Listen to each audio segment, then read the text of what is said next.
sekalian, di hari yang ke-18 ini tentunya semangat, tetap semangat. Jadi jangan loyo-loyo. Kita tetap semangat, karena apa? Makin dekat kita mendapatkan hadiah dari Allah menjadi manusia yang muttaqin, maka makin senang kita, makin semangat. Jangan kita loyo-loyo. Memang suasana ini tidak terlalu panas tahun ini, banyak dingin-dinginnya. Begitu kira-kira Pak Haji, lebih santai-santai kita. Alhamdulillah banyak mendungnya. Jadi satu hadis di Sahih Bukhari, hadis Sahih Bukhari, Rasulullah Sallallahu Alaihi Wasallam bersabda, ru'yal hasanatu minar rajuli salihi,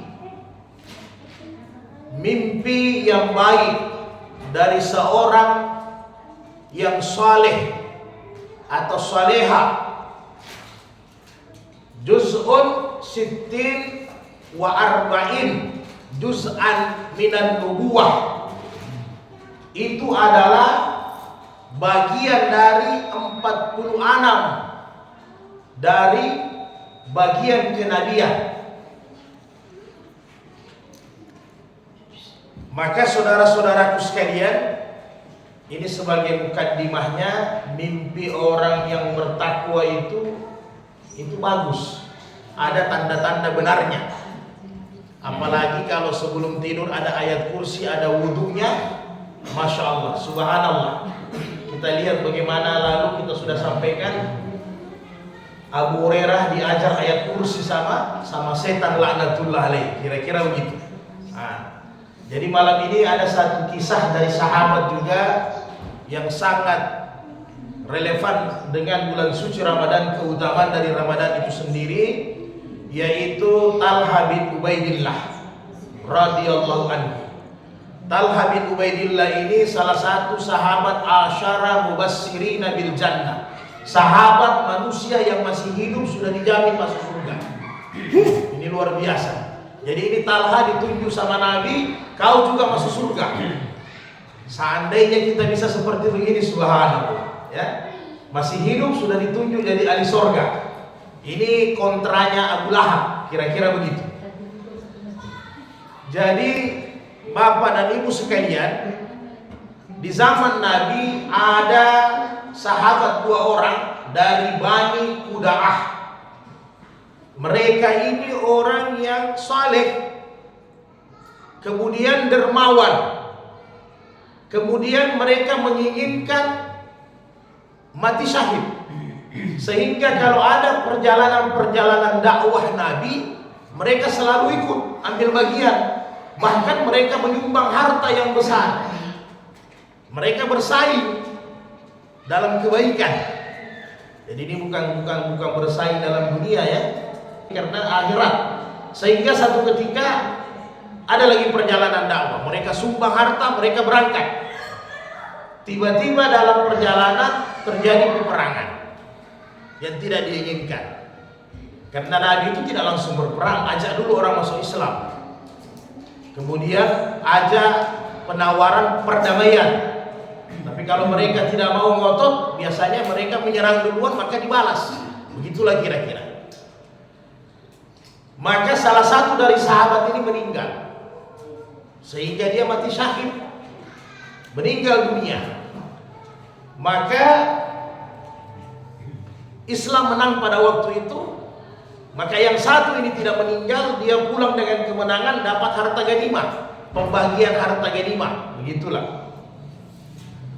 Kemudian sahabat yang satu ini nanti 1 tahun berikutnya baru meninggal dunia, dalam keadaan sakit yang agak lumayan. Tiba-tiba dia meninggal dunia, selisih 1 tahun dari sahabat yang sebelumnya itu.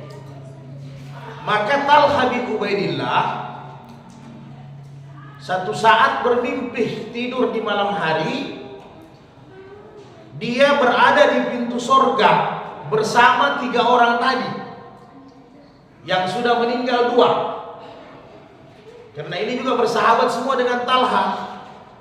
Jadi mereka bertiga ada di pintu sorga. Maka ada panggilan dari Allah. Yang pertama kali masuk surga yang derajatnya di atas, Maka dipanggillah ini sahabatnya yang meninggal keadaan sakit. 1 tahun sesudah sahabatnya yang sakit. Dipanggil si fulan. Talha ini heran, ini raja duluan ini daripada ini yang mati syahid. Karena yang mati syahid itu kan tinggi derajatnya sebenarnya. Karena tidak ada balasan orang yang mati syahid kata Nabi kecuali surga. Sehingga orang yang mati syahid itu tidak lagi dimandikan, tidak lagi dikafankan, dipakai dengan baju yang di badan, langsung dikebumikan. Karena begitulah kemuliaan orang yang mati syahid, dipercepat untuk masuk surga. Kemudian yang kedua ada panggilan lagi dari surga yang mati syahid yang kedua. Masuklah juga. Talha lagi nunggu-nunggu mana anak punya panggilan ini. Ini kan dalam mimpi. Tiba-tiba disampaikan kepada Talha, "Wahai Talha, waktumu masuk surga belum sekarang. Walaupun kau sudah dijanji sama Nabi, tapi belum sekarang. Ente pulang dulu." Maka dia terbangun. Ketika waktu salat subuh di masjid, diceritakan sama sahabat. Semua sahabat mengatakan, itu tidak betul. Tidak mungkin orang yang meninggal sakit itu duluan tinggi derajatnya di surga daripada orang yang mati sakit. Mustahil katanya. Begitu semua pendapat sahabat, karena memang dalam hadis-hadis sahih seperti itu. Maka didengar sama Nabi. Sehingga Nabi sampaikan, semua sahabat dulu, Nabi sampaikan, itu betul. Mimpinya Talha itu betul. Sebagaimana hadis Nabi tadi yang pertama, karena mimpinya orang yang saleh itu bagian dari kenabian. Tapi tidak semua mimpi ya. Ini orang yang saleh. Maka Nabi bilang itu betul. Si yang sakit itu dulu lebih tinggi derajatnya, duluan masuk surga, itu betul. Sahabat bertanya, kenapa bisa ya Rasul? Bukankah sahabat yang sakit ini dia hidup 1 tahun lagi? Bukankah dia masih mendapatkan bulan suci Ramadan? Bukankah dia masih berpuasa di bulan suci Ramadan? Bukankah dia masih taraweh di bulan suci Ramadan? Bukankah dia masih baca Quran di bulan suci Ramadan? Bukankah dia masih berinfak, memberikan makan buka puasa di bulan suci Ramadan? Bukankah dia masih memberikan sahur di bulan suci Ramadan? Sahabat bertanya, iya, dia orang paling dermawan. Dia menegakkan salat dengan baik. Dia orang yang paling menjaga puasa Ramadan dengan baik. Dan dia orang yang menjaga salat tepat waktu dengan baik. Kata sahabat, kami bersaksi betul. Maka kata Rasulullah, itulah yang menyebabkan derajatnya tinggi daripada orang yang mati syahid. Dia masih mendapatkan 1 bulan suci Ramadan. Masya Allah, subhanallah. Sehingga ulama juga mensyarahkan hadis ini. Kita yang berhasil puasa di bulan suci Ramadan dengan sungguh-sungguh, insya Allah bukan hanya mendapatkan pahala dosa-dosa kita diampuni, tetapi kita mendapatkan pahala 1 orang mati syahid. Subhanallah. Maka kita bersyukur dengan nikmat ini Ramadan, tanpa harus kita minta terlalu banyak. Dengan bulan Ramadan ini sebenarnya kalau dipikir, Allah begitu kasih banyak kita, nikmatnya tidak sebanding dengan ibadah yang kita lakukan. Sebelum datangnya Ramadan, berapa banyak kita punya infak, berapa banyak kita punya salat, berapa banyak puasa-puasa sunat kita. Kenapa Allah pilih kita untuk dapatkan ini bulan suci Ramadan? Salat kita kadang akhir-akhir waktu, kadang juga tidak khusyuk. 4 rakaat salat, kemungkinan hanya tahiyatnya yang khusyuk. Begitu juga kadang kita mau bersedekah masih berpikir-pikir, tidak terlalu maksimal, tapi Allah kasih kita ini nikmat Ramadan, kita bersyukur.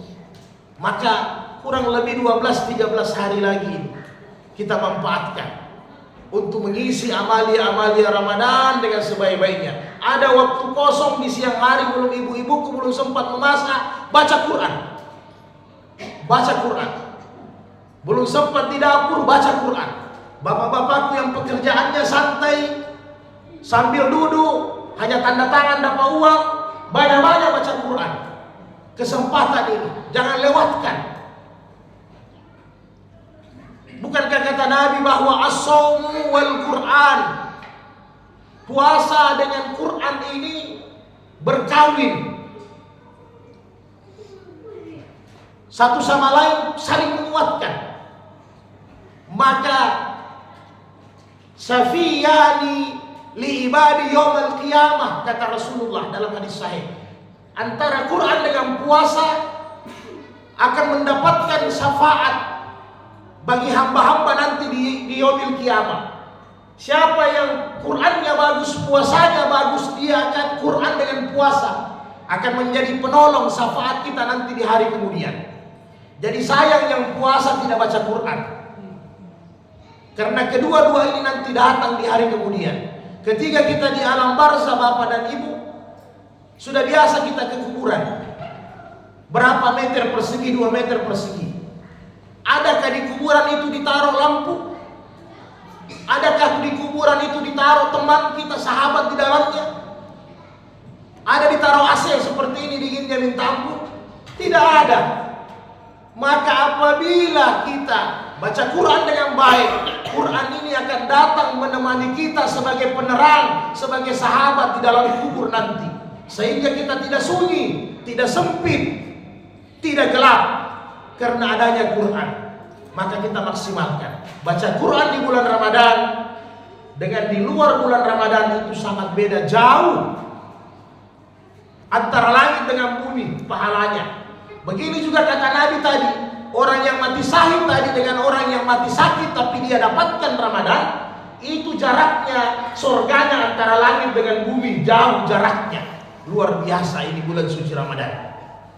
Jadi mudah-mudahan Allah Subhanahu wa taala berikan kita kesehatan sampai akhir Ramadan, sehingga kita mendapatkan pahala seperti mana bayi yang baru lahir, kemudian kita menjadi hamba yang muttaqin. Demikian yang bisa kami